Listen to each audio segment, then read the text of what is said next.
आपले आपत्ती व्यवस्थापन आणि तयारी मॉड्यूलमध्ये स्वागत आहे.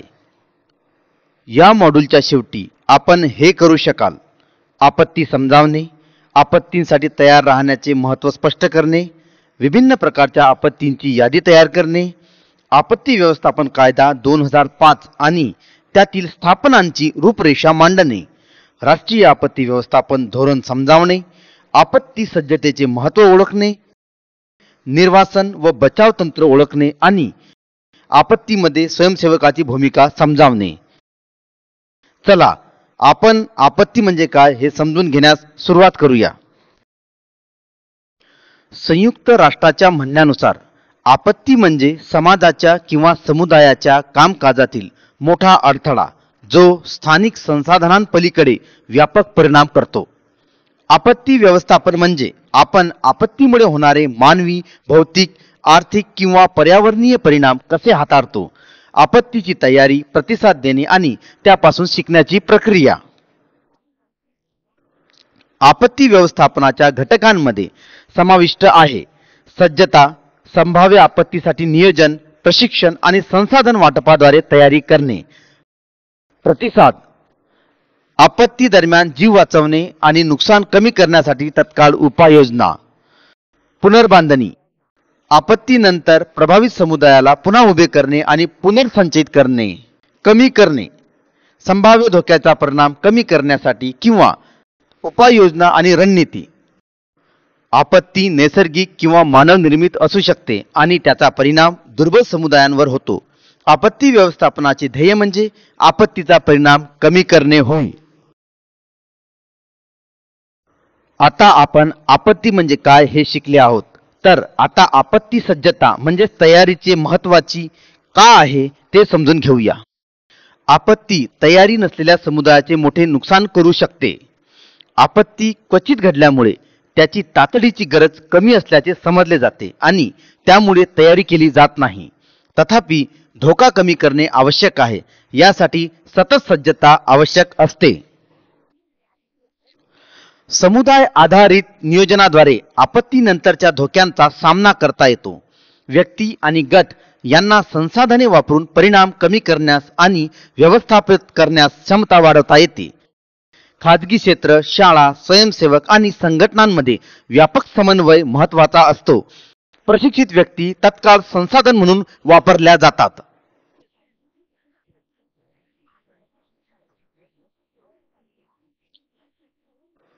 आपत्ती सज्जता का महत्त्वाची आहे हे शिकल्यानंतर आपण आता आपत्ती व्यवस्थापन चक्राकडे वळूया. आपत्ती व्यवस्थापन चक्रामध्ये आपत्तीपूर्वीच्या कृतींचा समावेश होतो, जसे की प्रतिबंध, कमी करणे आणि तयारी. तसेच आपत्तीनंतरच्या प्रयत्नांमध्ये प्रतिसाद, शोध आणि बचाव, मदत, पुनर्बांधणी आणि पुनर्वसनाचा समावेश आहे. आपत्ती व्यवस्थापन म्हणजे आपत्तीच्या जोखमींचे आणि परिणामांचे व्यवस्थापन असू शकते. प्रत्येक टॅबवर क्लिक करून अधिक माहिती जाणून घ्या. आपत्ती जोखीम मूल्यांकन हे समुदायांना धोक्याचा सामना करणे, त्यांची दुर्बलता आणि क्षमता यांचे मूल्यांकन करण्यासाठी एक सहभागी प्रक्रिया आहे. जोखमींचे मूल्यांकन करून विविध धोक्यांची संभाव्यता, वारंवार, व्याप्ती आणि कालावधी ठरवता येतात.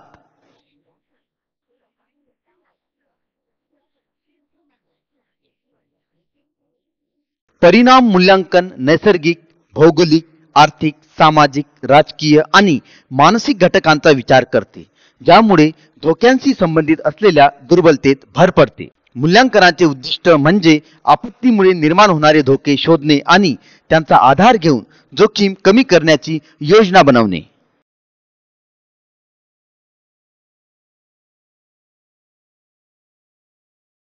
आपत्ती व्यवस्थापन चक्र काय आहे हे समजल्यावर आता आपण आपत्तींच्या प्रकाराबद्दल शिकूया. आपत्ती मोठ्या प्रमाणात 5 उपविभागांमध्ये वर्गीकृत केल्या जाऊ शकतात. जल आणि हवामान संबंधित आपत्ती, भूवैज्ञानिक आपत्ती, रासायनिक, औद्योगिक आणि आण्विक आपत्ती, अपघाती आपत्ती आणि जैविक आपत्ती.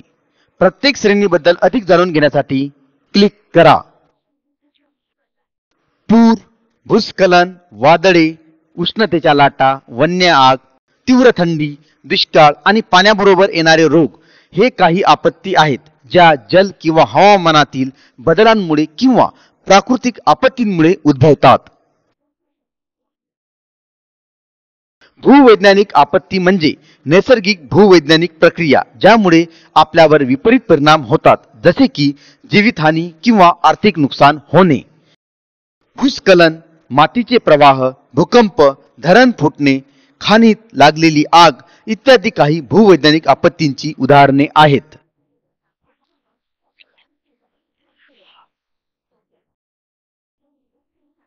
औद्योगिक आपत्ती या रासायनिक, यांत्रिक, नागरी, विद्युत किंवा प्रक्रियेतील त्रुटीमुळे उद्भवतात.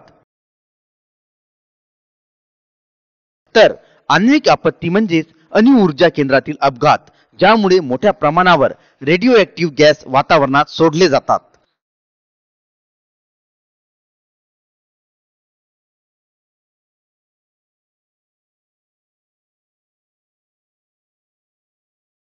अपघाती आपत्ती अशा अपघातांमुळे होतात: उपकरणे निकामी होणे, वनाग्नी, तेलगळ, इमारतीं कोसळणे, हवाई, रस्ता आणि रेल्वे अपघात इत्यादी.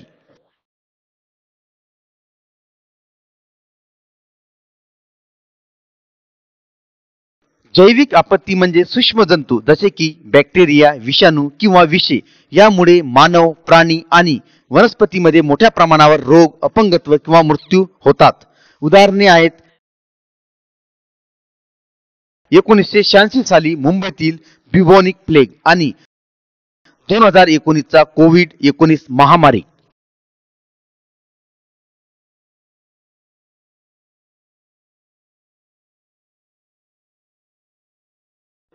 आपत्तींच्या प्रकाराबद्दल शिकल्यानंतर आता भारताच्या आपत्ती प्रोफाईलवर एक नजर टाकूया.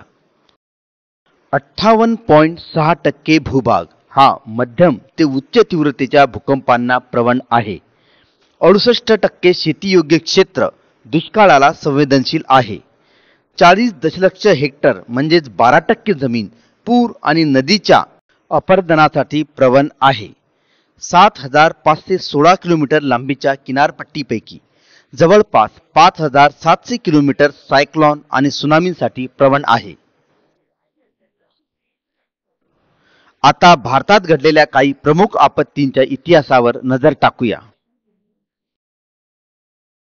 भारतामध्ये अनेक मोठ्या आपत्ती घडल्या आहेत, जसे की 1984 मध्ये भोपाळ वायू दुर्घटना, 1993 मध्ये लातूरचा भूकंप, 1998 मध्ये पिथोरागडचा भूस्खलन, 1999 मध्ये ओरिसा मधला सुपर सायक्लॉन आणि 2001 मध्ये भूज जिल्ह्यातील भूकंप तसेच 2005 मध्ये आलेली सुनामी.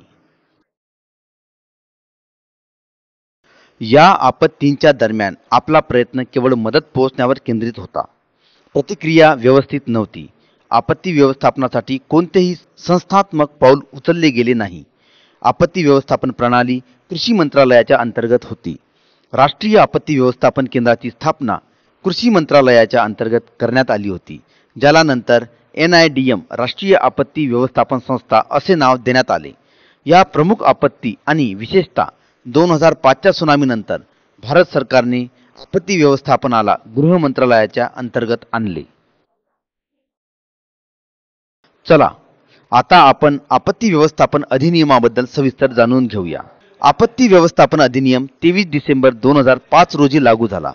या अधिनियमाखाली खालील संस्थांची स्थापना करण्यात आली: राष्ट्रीय आपत्ती व्यवस्थापन प्राधिकरण NDMA, राज्य आपत्ती व्यवस्थापन प्राधिकरण SDMA, जिल्हा आपत्ती व्यवस्थापन प्राधिकरण DDMA, आपत्ती प्रतिसाद निधी आणि राष्ट्रीय, राज्य आणि जिल्हा स्तरावर आपत्ती न्यूनीकरण निधी आणि राष्ट्रीय आपत्ती व्यवस्थापन संस्था NIDM आणि राष्ट्रीय आपत्ती प्रतिसाद मोचन बल NDRF.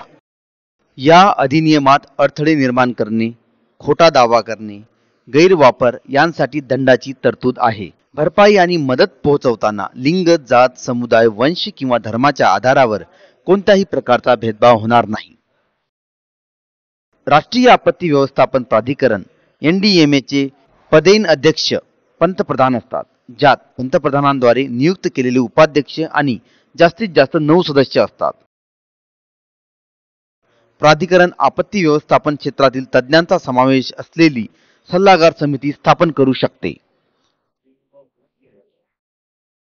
कोणत्याही आपत्तीच्या परिस्थितीत प्राधिकरणाला मदत करण्यासाठी सचिवांच्या राष्ट्रीय कार्यकारी समितीची स्थापना केली जाईल, ज्यामध्ये 14 सेक्रेटरी किंवा वेगवेगळ्या डिपार्टमेंटच्या अध्यक्षांचा समावेश असेल. प्राधिकरण आपत्ती व्यवस्थापनासाठी धोरणे, योजना तयार करण्याबरोबरच मार्गदर्शक तत्त्वे ठरवू शकते. राष्ट्रीय कार्यकारी समिती राज्य सरकारांसह चर्चा करून राष्ट्रीय आपत्ती व्यवस्थापन योजना तयार करेल. या राष्ट्रीय योजनेत खालील बाबींचा समावेश असेल: आपत्तींचे प्रतिबंधन आणि त्याचा प्रभाव कमी करणे, न्यूनीकरण उपाय, तयारी आणि क्षमता निर्माणाचे एकत्रीकरण. NDMA आपत्तींनी प्रभावित व्यक्तींना पुरवलेल्या मदतीच्या किमान मानांकनासाठी मार्गदर्शक तत्त्वे शिफारस करेल. आपत्ती व्यवस्थापन कायद्याने राज्य पातळीवरील आपत्ती व्यवस्थापनासाठी राज्य आपत्ती व्यवस्थापन प्राधिकरण किंवा SDMA नावाच्या अधिकार मंडळाची स्थापना केली. SDMAच्या सदस्यांमध्ये राज्यांचे मुख्यमंत्री हे अध्यक्ष आणि मुख्यमंत्र्यांनी नामनिर्देशित केलेले उपाध्यक्ष यांचा समावेश आहे. SDMA सल्लागार समिती आवश्यकतेनुसार तज्ञांचा समावेश करू शकते.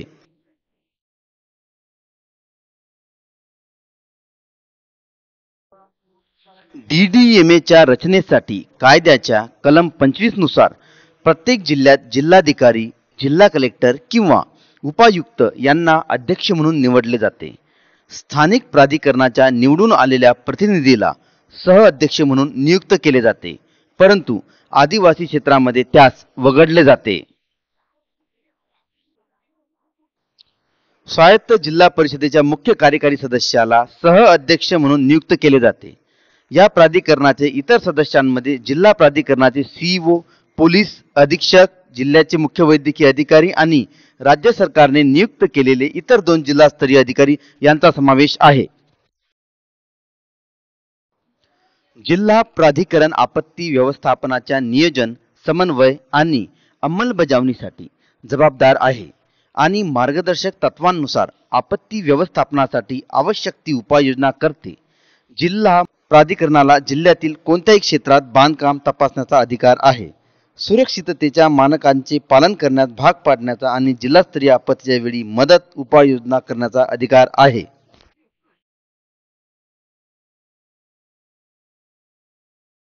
गंभीर स्वरूपाच्या आपत्तीच्या घटनेत कॅबिनेट सचिवांच्या अध्यक्षतेखालील राष्ट्रीय संकट व्यवस्थापन समिती व्यवस्थापन गटाला धोरणात्मक दिशा आणि मार्गदर्शक तत्त्वे देते. जिथे राष्ट्रीय किंवा आंतरराष्ट्रीय प्रयत्नांची आवश्यकता असते, राष्ट्रीय कार्यकारी समितीचे नेतृत्व गृह सचिव करतात, जे विविध मंत्रालये किंवा विभागांच्या बैठकीत परिस्थितीचे पुनरावलोकन करतात आणि प्रभावित राज्यांसाठी आपत्कालीन प्रतिसादाचे समन्वयन करतात. गंभीर स्वरूपाच्या आपत्तीच्या पार्श्वभूमीवर मदत उपाययोजनांच्या प्रभावी समन्वयासाठी केंद्र सरकार कॅबिनेट समिती, कार्यदल आणि मंत्री गट स्थापन करू शकते.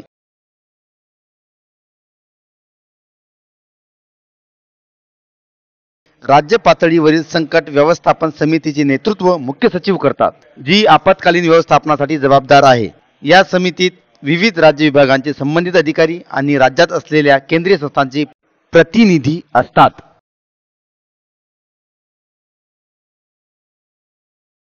प्राकृतिक आपत्तीच्या घटनेत मदत कार्यासाठी राज्य आपत्ती व्यवस्थापन आयुक्त किंवा सचिव हे समन्वय साधण्यासाठी प्रमुख अधिकारी असतात.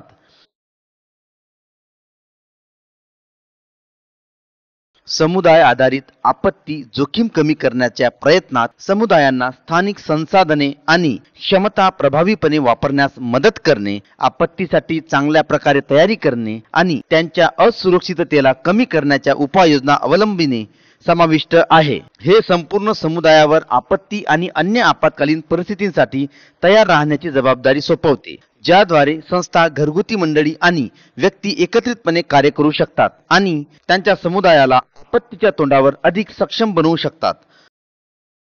समुदाय आधारित तयारी आणि लवकर सूचना प्रणाली लोकांचे प्राण वाचवण्यास, मालमत्तेचे संरक्षण करण्यास आणि आर्थिक नुकसान कमी करण्यास मदत करतात. स्थानिक समुदाय नेहमीच प्रथम प्रतिसाद देणारा असेल. कोणत्याही आपत्तीच्या वेळी प्रतिसाद देण्यासाठी आपल्या समुदायावर परिणाम करू शकणाऱ्या नैसर्गिक किंवा मानवनिर्मित धोक्यांची माहिती मिळवा आणि या धोक्यासाठी सर्वोत्तम तयारी कशी करावी किंवा त्याचा प्रभाव कमी कसे करता येईल याबद्दल सल्ला घ्या. आपल्या घरातील सदस्यांची संभाव्य धोके किंवा आपत्कालीन परिस्थिती, त्यांना त्यावर कसा प्रतिसाद द्यावा आणि त्यांना कधी घर रिकामे करावे लागेल तर काय करायचे याबद्दल चर्चा करा. आपल्या घरातील सदस्य वेगळे झाल्यास एकमेकांशी कसे संपर्क साधतील याची योजना करा. 2 बैठक ठिकाणे निश्चित करा. एक घराजवळ असावी आगीच्या वेळी आणि दुसरी घराच्या बाहेर शेजारी किंवा नातेवाईकांच्या ठिकाणी असावी जेव्हा घरी परतणे शक्य नसेल. कुटुंबांच्या सदस्यांना संपर्क साधण्यासाठी आपल्या भागाच्या बाहेर राहणाऱ्या मित्राला किंवा नातेवाईकाला निवडा आणि ते सर्व ठीक असल्याचे कळवा. आपल्या घराचा मजल्याचा आराखडा तयार करा आणि प्रत्येक खोलीतून बाहेर पडण्याचे मार्ग चिन्हांकित करा.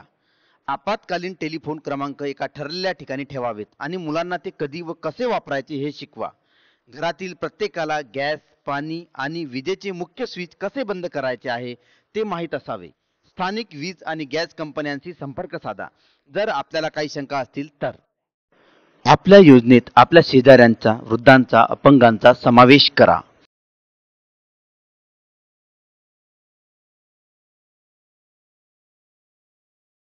कुटुंबासाठी निवास आणि मदत शोधत असताना शक्य असल्यास कुटुंबाला एकत्र ठेवा.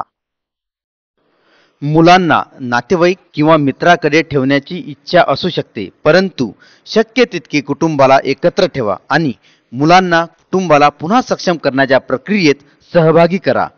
मुलांना चिंता वाटू शकते की त्यांचे पालक किंवा संरक्षक परत येणार नाहीत. प्रौढ म्हणून आपण चालताना वाहतुकीच्या आणि मुलांच्या दरम्यान राहावे. आपण कधीही आपल्या मुलांना वाहतुकीच्या धोक्यात आणू नये आणि आपत्कालीन परिस्थितीच्या बाहेर सुद्धा मुलांना कधीही वाहनाच्या पुढच्या सीटवर बसवू नका. मुलांना बोलायला प्रोत्साहित करा, त्यांना आपत्तीबद्दल बोलू द्या आणि हवे तेवढे प्रश्न विचारू द्या. मुलांना त्यांची भावना व्यक्त करण्यास सांगा आणि ते काय म्हणतात ते ऐका. शक्य असल्यास संपूर्ण कुटुंबाला चर्चेत सहभागी करा, ज्यामुळे आपत्तीने झालेला ताण दूर होण्यास मदत होईल. जर आपल्याला स्थलांतर करण्याचे आदेश दिले गेले तर त्वरित ते पालन करावे.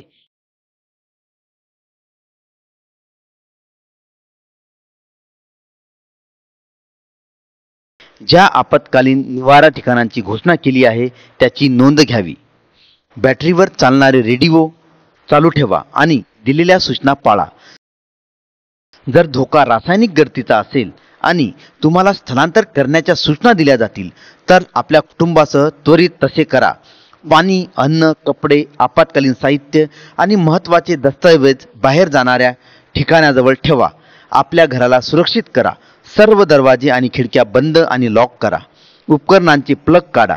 मुख्य पाणी, व्हॉल्व्ह आणि वीज बंद करा. आपण कुठे जात आहात ते इतरांना कळवा. गंभीर हवामानात अडकण्याआधी लवकर निघा. शिफारस केलेल्या स्थलांतर मार्गाचे अनुसरण करा. शॉर्टकट घेऊ नका कारण ते अवरोधित असू शकतात. पाण्याने वाहून गेलेल्या रस्त्यांची खबरदारी घ्या. पाण्यात बुडलेल्या भागात वाहन चालवू नका. पडलेल्या विजेच्या तारापासून दूर राहा. आपले आपत्ती साहित्याचे किट बरोबर ठेवा. तुमचे महत्त्वाची कागदपत्रे घ्या, ज्यामध्ये तुमचे ड्रायव्हिंग लायसन्स, विशेष वैद्यकीय माहिती, विमा पॉलिसी, मालमत्तेची कागदपत्रे आणि प्रमाणपत्रे इत्यादींचा समावेश असेल. स्वयंसेवक नेहमी मदतीसाठी तयार असतात, परंतु बचाव कार्यादरम्यान त्यांची स्वतःची सुरक्षितता सुनिश्चित करणे महत्त्वाचे आहे. म्हणून आपत्तीपूर्व तयारी किट सोबत ठेवण्याचा सल्ला दिला जातो. चला पाहूया की यात काय समाविष्ट आहे. आपत्तीपूर्व तयारी किटमध्ये एक वैयक्तिक फ्लोटेशन डिव्हाइस, जे पॉलियुरेथिन फोमचे लाईफ जॅकेट असते, सोलर सक्षम टॉर्च किंवा आपत्कालीन टॉर्च, कॅनव्हास किंवा लेदरचे सुरक्षित हातमोजे, pocket knife, first aid kit, match box, city, पाण्याची बाटली, फर्स्ट व्हॉलेंटिअरचा बॅज, रेस्क्यू सॅक आणि डासांची जाळी, पाण्यापासून संरक्षण करणारे कपडे किंवा रेनकोट, गमबूट, सुरक्षित चष्मा, पाण्याच्या राफ्टिंगसाठी सुरक्षितता हेल्मेट इत्यादी गोष्टी समाविष्ट आहेत. वरील केसकडे लक्ष द्या आणि योग्य रेस्क्यू टेक्निक ओळखा. दिलेल्या पर्यायापैकी योग्य पर्याय निवडा. गॅस गळतीच्या परिस्थितीत त्वरित सर्व ज्वाला विझवा. योग्य वायू विजनासाठी सर्व खिडक्या आणि दरवाजे उघडा. सर्व गॅस वाल्व बंद करा. उघड्या आगीचा वापर करू नका. विद्युत उपकरणांचा वापर करू नका. इलेक्ट्रिक डोअरबेलचा वापर करू नका आणि फोन कॉल करू नका.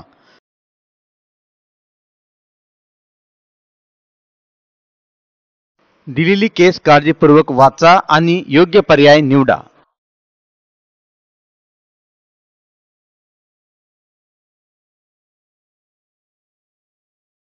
शेवटी प्रत्येक वाहनावर हॅझार्डस मटेरियल म्हणजे धोकादायक साहित्य असे लेबल असले पाहिजे. जर वाहतुकी दरम्यान गॅस गळती झाली तर वाऱ्याच्या दिशेला समांतर नसलेल्या दिशेने गाडी हलवा. जवळच्या निवाऱ्यात लपून सर्व दरवाजे आणि खिडक्या बंद करा. एअर कंडिशनर बंद करा आणि आपल्या चेहऱ्यावर ओल्या कापडाने झाका. आता आपण आपत्ती व्यवस्थापन आणि पूर्वतयारीमध्ये स्वयंसेवकांच्या भूमिकेबद्दल पाहूया. आपत्तीच्या वेळी स्वयंसेवक विविध प्रकारे मदत करू शकतात. स्वयंसेवक पीडितांची स्थलांतर करण्यास मदत करू शकतात. पीडितांना प्रथमोपचार देऊ शकतात. प्राण्यांचे बचाव करण्यात मदत करू शकतात. मदत शिबिरे व्यवस्थापित करण्यात आणि मदत साहित्य वितरित करण्यात मदत करू शकतात. स्वयंसेवक सरकारच्या सल्लागारांचे संदेशवाहक म्हणून काम करू शकतात आणि इशारे प्रसारित करू शकतात. राज्य सरकार विविध आपत्कालीन सेवा देण्यासाठी स्वयंसेवकांचा वापर करू शकते. आपण या मॉड्यूलच्या शेवटाला आलो आहोत. चला या मॉड्यूलमध्ये चर्चिलेल्या मुख्य मुद्द्यांचा सारांश पाहूया. आपत्ती ही एक व्यापक विनाशकारी घटना आहे ज्याचा लोकल संसाधनांवर विपरीत परिणाम होतो.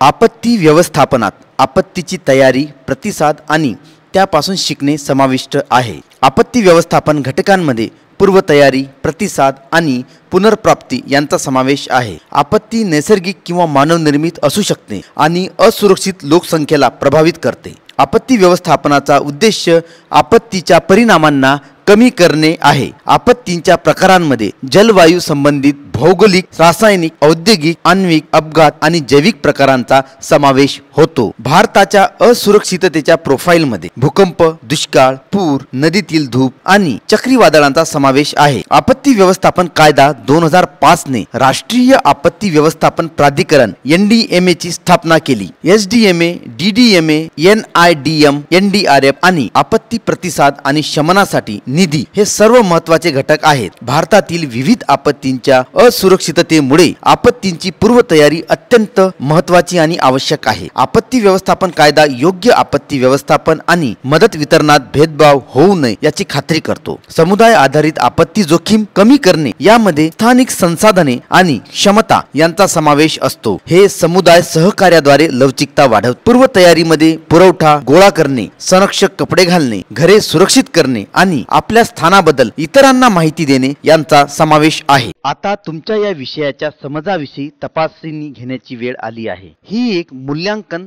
सराव चाचणी आहे. सर्व प्रश्न समान महत्त्वाचे आहेत. परीक्षेत उत्तीर्ण होण्यासाठी तुम्हाला किमान 60% गुण मिळवणे आवश्यक आहे. प्रश्न काळजीपूर्वक वाचा आणि योग्य पर्याय निवडा.